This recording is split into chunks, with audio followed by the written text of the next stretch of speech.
Welcome to the program today. It's my privilege to introduce our guest today. The title of these DVDs is called The Elite Speak. My guest spent some 3 years working on the Alaska pipeline as the chaplain and met some of the ruling elite, and they have told him many things that they have planned. As far as we know, we haven't been able to find anything that he has missed on in terms of what the elite plan for the future. So, Lindsey Williams, welcome back to the program. Thank you, Stan, for allowing me to be in your studio today. Just a matter of hours ago, an 87-year-old elitist said to me, "Chaplain, tell them everything. I'm too old to care." Well, that's exactly what I'm going to do today. You will hear things you've never heard from me before. You're going to see inserts visually into this presentation that we have never given before. You've never seen me produce anything like this before. You see, some people go to many different things to try to talk about the future. Everyone seems to want to know what's going to happen tomorrow. Well, some people go to fortune tellers. Others try tea leaves. Other people might go to the zodiac or reading palms. Well, you're not going to get any of that today. You're going to get it from the people who are doing it. The elite themselves, whom I've had the privilege of knowing now for about 35 years. And during this period of time, I've kept in touch with a few of these people, and everything they've ever told me has come to pass exactly like they say it, because they are the ones that do it. So today you're not going to be consulting something from out there, but you're going to be hearing directly from the people who rule the world. Take just a moment and tell us how you got involved with being a chaplain on a pipeline and involved with the ruling elite. I was a missionary in the state of Alaska, aviation missionary. They said they were going to begin building the Trans-Alaska Oil Pipeline. 25,000 of the roughest, toughest, cussedest, drinkingest, honoringest folks on the face of the earth to converge on my state. And the first thing that came to my mind was 25,000 of those people, they must need some spiritual guidance. Well, that was the understatement of the year. So I went to Alaska Pipeline Service Company, the consortium of 9 major oil companies that were going to build that 800-mile, 4-foot diameter pipe, largest pipe ever constructed on the face of the earth for the carrying of crude oil. And I said, "Don't you need a chaplain on the pipeline?" They said, "We don't know what to do with you. We never had a chaplain on a pipeline before." I said, "No problem. Give me a chance." Well, persistence paid off. I kept going back and back. Finally, they said, "Okay, we'll give you the northern 7 work camps, including the huge new oil field up at Prudhoe Bay, America's oil field, northern Alaska, on the Arctic Ocean." And I did. About 9 months after my arriving on the pipeline, the oil companies came to me and said, "Chaplain, we can't believe how much good you're doing for us. You're saving us thousands of dollars of counseling fees we aren't having to pay.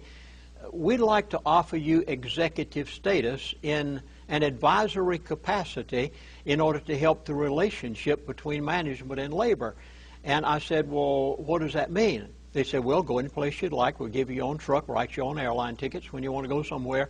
And we would like to invite you to sit in on our board meetings in an advisory capacity." Wow. I had not the slightest idea what I was getting into. For 3 years' time, I literally sat, as you and I are sitting right now, across the table from each other with the elite of the world, the people you hear about in the World Bank, the IMF, the people who rule nations and control currencies. And I had an opportunity to talk with them one-on-one, not as a pastor to a church member, but as a person on their pipeline. And for 3 years' time, I analyzed these people. I'd like to say, if I may, emphatically, and hope that I can somehow help those in the viewing audience to realize how positive I am in saying this.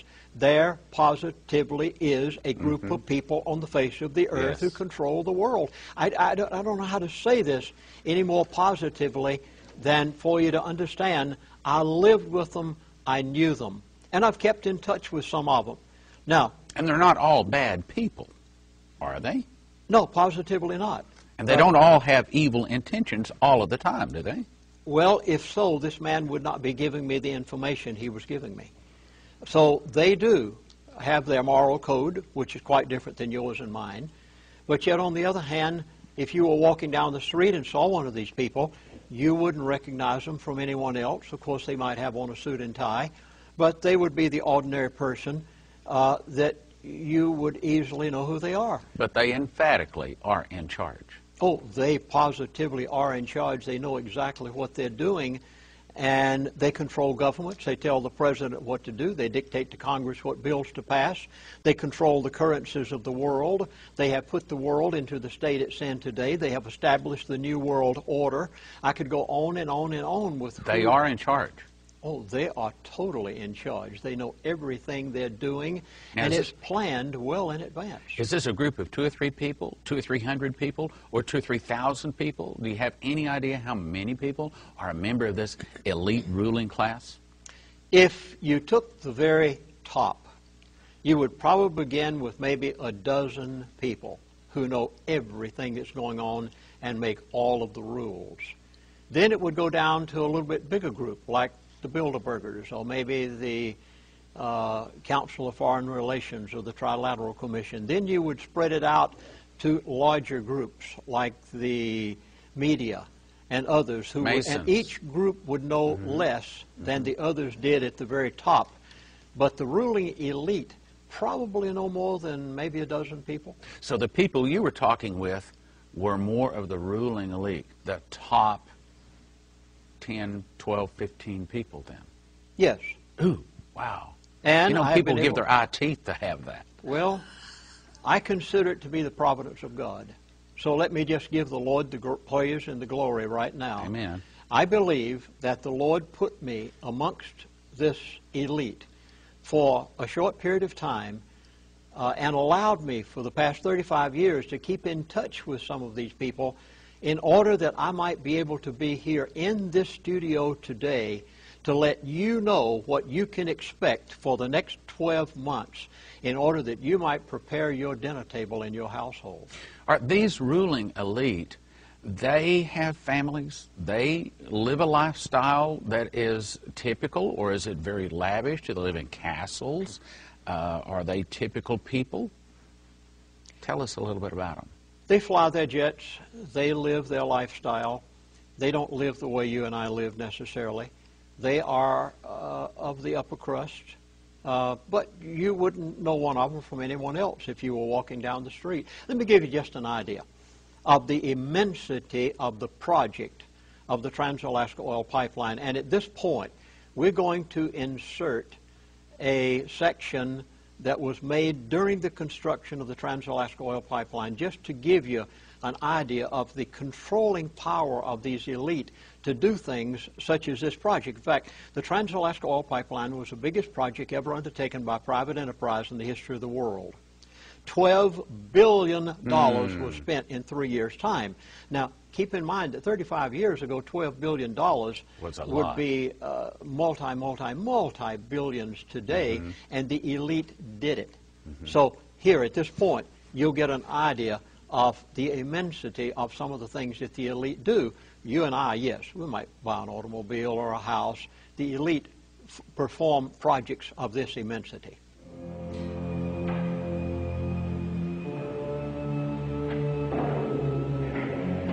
The PYS is for, P is for Prudhoe, Y is for the yellow band, and S is for Somioso. We started with 10,001. We have 15,500 to do.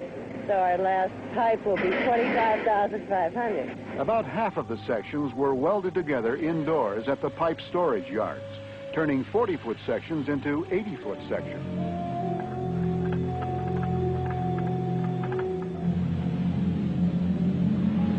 Altogether, more than 80,000 sections of pipe were cleaned, numbered, and coated to prevent corrosion in the Arctic climate.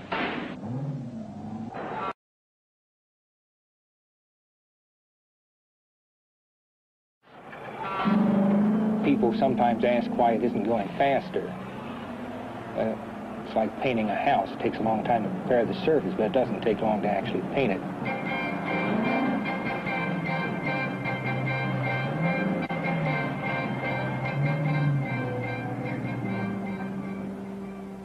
Oil will enter the pipeline at a temperature of about 135 degrees.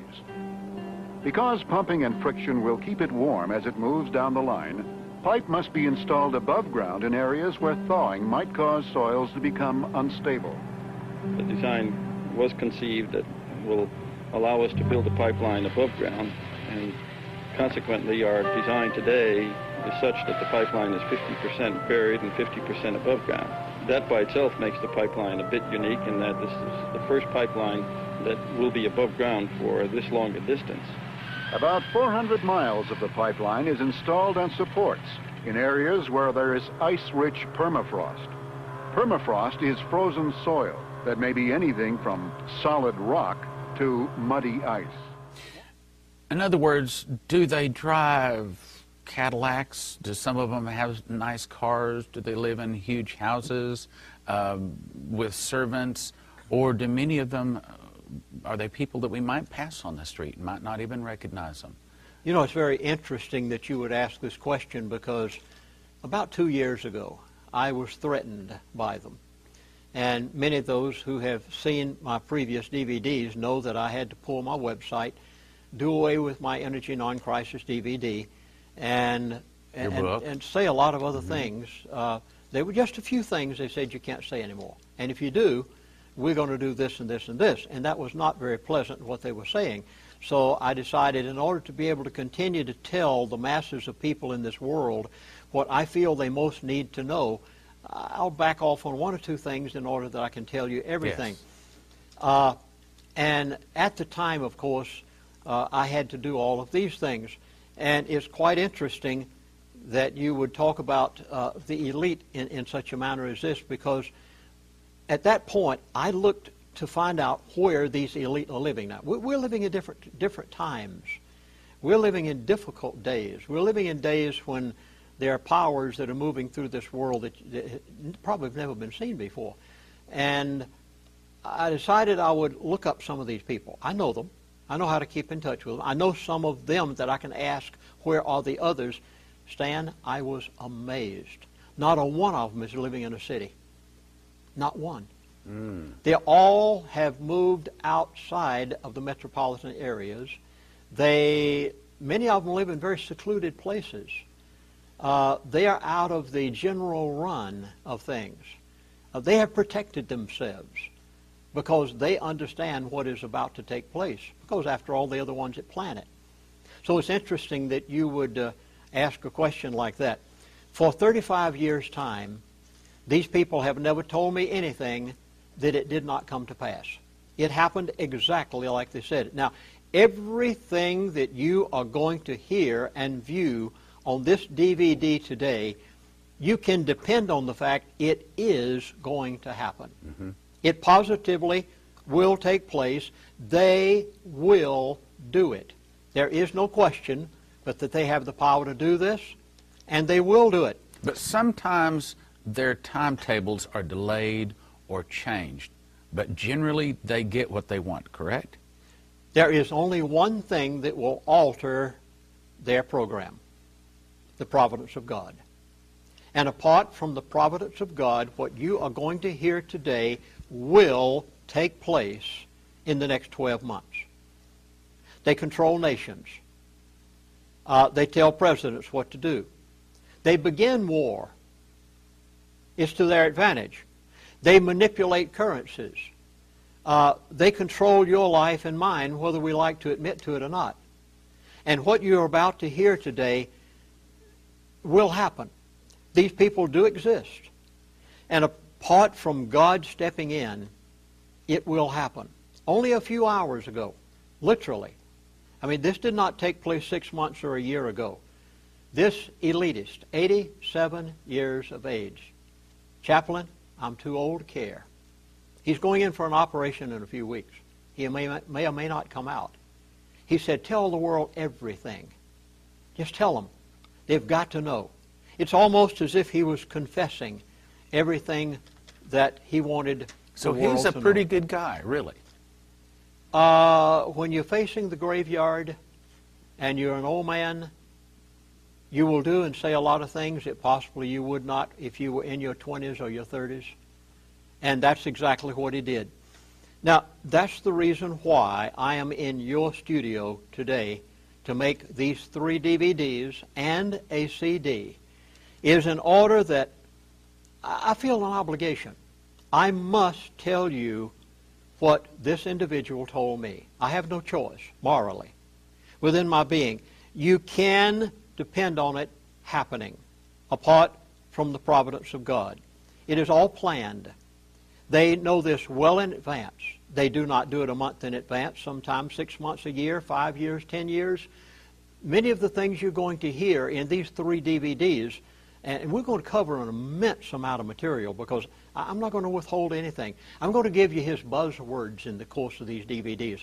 I'm going to tell you about Dubai, and you've got to understand derivatives. Oh, please, I beg of you, go in.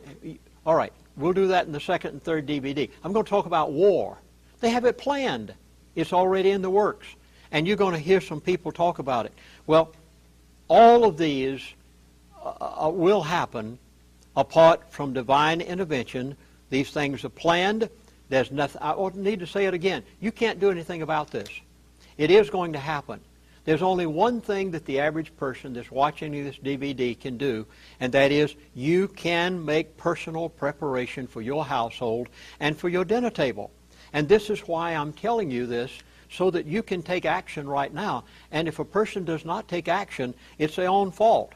I'm making it as plain as I possibly can with all of the inserts that we're giving on these DVDs, which I've never done before. You say, I know, the average person, I can already kind of think ahead of what you must be saying in your mind. You're saying, well, isn't there a possibility that these people could have misled you? Isn't there a possibility that maybe they told you some things wrong in order to discredit you? No, positively not. Why do I say that? They haven't for 35 years. Why should they start now? They were younger men back in those days, and they had something to lose at times by telling me some of the things they said. $147 a barrel to $50 a barrel. That's a big statement. Well, that's a big statement. It affected the entire OPEC crude oil world. Now, here, please understand, 87 years of age, going in for an operation in a few weeks. He considers me to be his chaplain. And he said to me, chaplain, tell him everything. So what you're going to hear, no, it's not wrong. I stake my credibility on it. It will happen exactly. This man spoke as if to say, chaplain, tell it. It doesn't matter. You've got to let the world know it. 2 years ago, crude oil prices, $147. Went down, as you said, to 34. They said it'll stay at 50. Well, that was one of the first things I asked him about. So I'm going to begin with the necessities of life. So much for the past now. You can look at my other DVDs and know more of the background if you wish, but let me begin with the thing that every person must have in order to live. Food and water. Oh, you mean he talked about things like this? He sure did. 87 years of age? Yeah. He understands what the average person has to have. And I was amazed when he got to this part because it was so startling. There is going to be, now please, I beg of you, try to understand this. Now concentrate. There is going to be no shortage of food or water. That sounds good. The grocery store shelves are going to be full. There will be plenty there.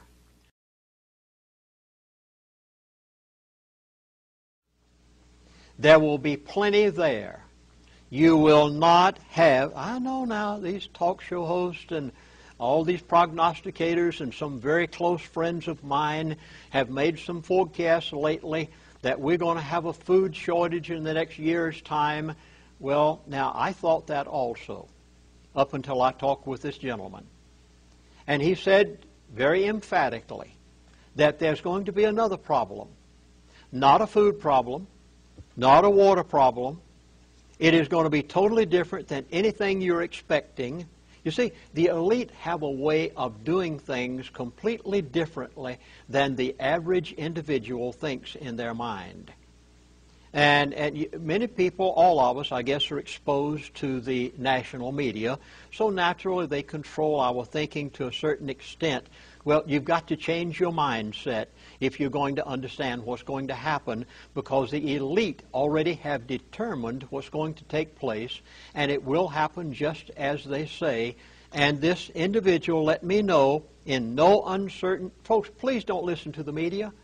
I beg of you, turn off that television set. Quit thinking about what you hear on the newscast over the radio. You've got to quit thinking in those terms and understand the mindset of the elite in order to understand what they're saying. The following statement is going to startle you. I'm warning you. Here it is. There will not be a shortage of food or water, but. Now, you heard the but. I hope you're getting this very carefully. But you're going to go hungry. Now, try to understand this. There will be no shortage of food and water whatsoever. Grocery store shelves full. They had a bumper crop of wheat in Montana last year. The granaries are full. There'll be plenty of bread, but you're going to go hungry. I know, but you've got to think like the elite now. Why? The elite always have a way of doing things the opposite of what the average person thinks. And even though there'll be plenty of food and plenty of water there, you're going to go hungry because you won't have the money to buy it. No, I know this really causes a person to think 2 or 3 times. So let me tell you exactly what's going to happen to you for the next 12 months. I told you you'd be startled. I told you this was going to be different. And just wait a while, and you'll see it happen exactly like they say it. The only way that you are going to be able to maintain your dinner table and your household is to begin some preparation right now. And here it is. You will lose. Now, this was a statement of this elitist. He said, you will lose 30 to 50% of the value of your money in the next 12 months. The dollar. The dollar. Purchasing power. You'll lose 30 to 50% of your purchasing power in the next 12 months. Plenty of food, plenty of water, no shortages, and you won't be able to buy it. That means that everything that we buy abroad is going to cost us from 30 to 50% more, which means everybody that is earning some kind of income is going to take a 30 to 50% cut in their income this year. In other words, like, for example, if they're buying a car, it's going to cost 30 to 50% more. Buying gasoline, going to cost 30 to 50% more. Gasoline, let's say, for example, you're paying $3 a gallon for gasoline now. If the dollar goes down 50%, you're looking at $4.50 a gallon. That's, every day, that's going to really throw just about everybody in a severe financial crunch. As a matter of fact, you're saying that he's also saying get out of paper. And I'll let you talk more about that. But then the only thing for us to do is to put our money in gold. Now, let's say, for example, someone is thinking about buying a house. If they buy it now, then they're going to buy it with less inflated dollars than later. It might be better if they were to put their money in gold, say if they're going to buy a house, or say even maybe a car would be a better example. Buy a car, put their money in gold, and then 12, 18 months down the road, when the dollar is worth less, that value has gone up with what they put in gold, they could turn around and buy the car for substantially less and get a 30 to 50% discount on it. So the place to put their money is in gold. I would say, matter of fact, here's what I tell people. I tell people at a bare minimum, you should have a handful of gold and a handful of silver.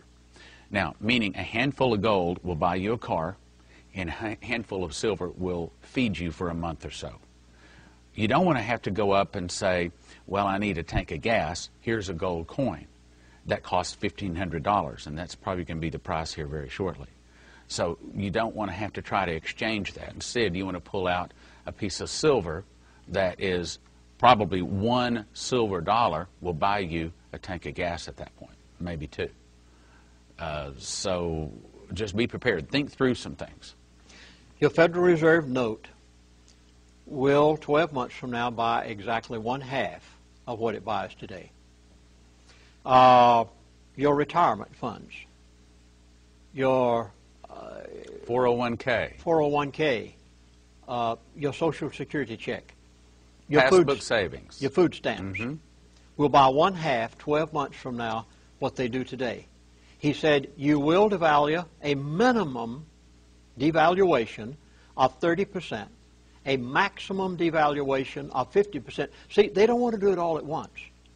It's going to take approximately a 2-year period to bring the dollar to the point that it's dead. Oh, it is going to happen. He told me that about 6 months ago. He said the dollar will be dead within 2 years. Now, he's saying now, over the next 12 months, you will have a 30 to 50% devaluation. Let me give you a good example. Let me ask you, in the last DVDs, you said that there was not going to be any falling off of the cliff. It's going to be a gradual, slow descent. Is that still their plan? Yes. There won't be an immediate collapse. There's going to be a gradual descent in the value of the American dollar. What they did to crude oil back, about a year and a half ago, when they took it from $147 to $50 a barrel. This is a portion of the program that they have in order to bankrupt the oil-producing countries of the world. And I was told 2 years ago what they would do. This was being done by the elite. It's quite interesting. He told me why they were doing it. That's my next question. Yes, good. Okay, go ahead. He said that they were doing this for the purpose of bankrupting the oil-producing countries of OPEC. And it was quite interesting that just a short period after that, after I made the last DVDs back about 6 months ago, I was on a certain radio talk show. And it so happened that there was an individual that was, every day, he gave the market report on this talk show. A very popular radio talk show host, I won't mention, but this individual gave the market report on his program. He happened to be listening in over the air while I was talking about what these elitists had just told me and why they were taking the price of crude oil from $147 to $50. And I said, they're doing it for the purpose of bankrupting the OPEC oil-producing countries of the world. He just laughed right over the air. He said, oh, come on, Chaplain. He said, the Middle East is too rich. He said, there's no way that you could possibly bankrupt those people. And I've learned after my many years of living. If they say they're going to bankrupt somebody, they're going to bankrupt them. Well, there are times to be quiet. And I didn't refute him over the air. I just went on about my business. And I thought, well, he'll see it happen. Well, it did. The price of crude oil came down. Then, of course, came along Dubai. And I'm sure you understand what condition Dubai is in, where they built that most beautiful city ever been built on the face of the earth, probably, apart from Babylon itself, and the tallest building in the world. And we're going to play a clip right now that someone put out entitled Lindsey Williams is Right. They actually went to do, I didn't know they were doing